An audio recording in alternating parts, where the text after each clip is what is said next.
Hello, Love City. My name is Paul. Well, you guys know my name, or at least should by now. Uh, and I was just going to give my thoughts on Gentle and Lowly, chapter 23.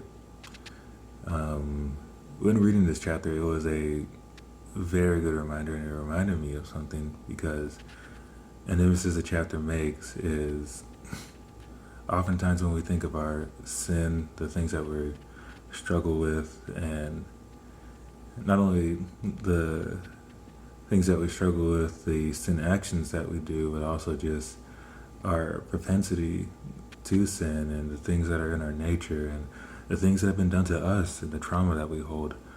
I This chapter emphasizes that in the midst of that, that's when God draws closest to us.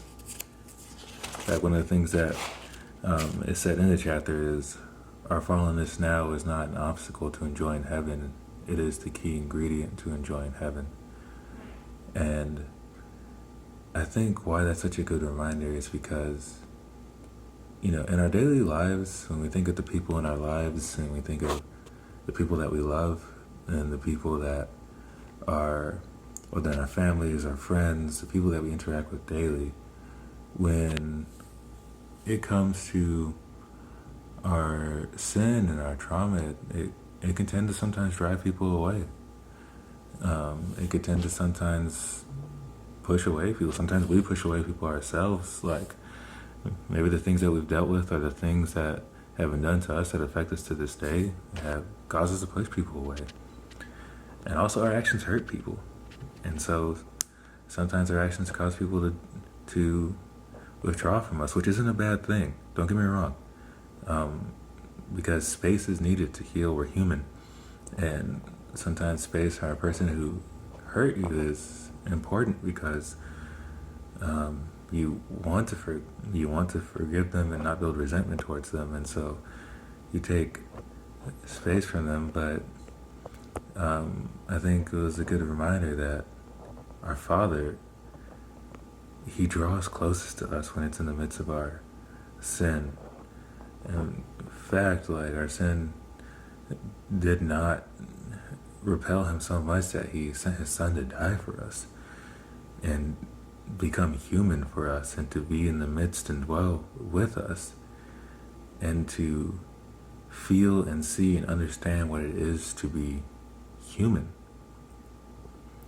And so, Loft, while we go throughout this week and, we're dealing with our daily things that we constantly struggle with, the sin that is so hard to shake off, that we have highs and lows with, I just want us to remember that God is with us in the midst of that He draws closest to us in the midst of that, and that whether you feel like you can feel Him or not, He's there.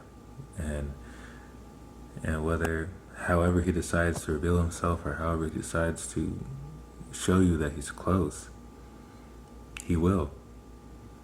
And when we're dealing with other people's sin, when it hurts us, when people push us away, let us remember to do what we can to embrace those people, to do what we need to do to heal ourselves, but to embrace those who make mistakes and mess up, to embrace those, not make excuses for it, but to embrace and love the way Christ embraces and loves us and constantly sticks by us. So that's all I wanted to say. I pray that it is as much as a good reminder and blessing to you as it was for me.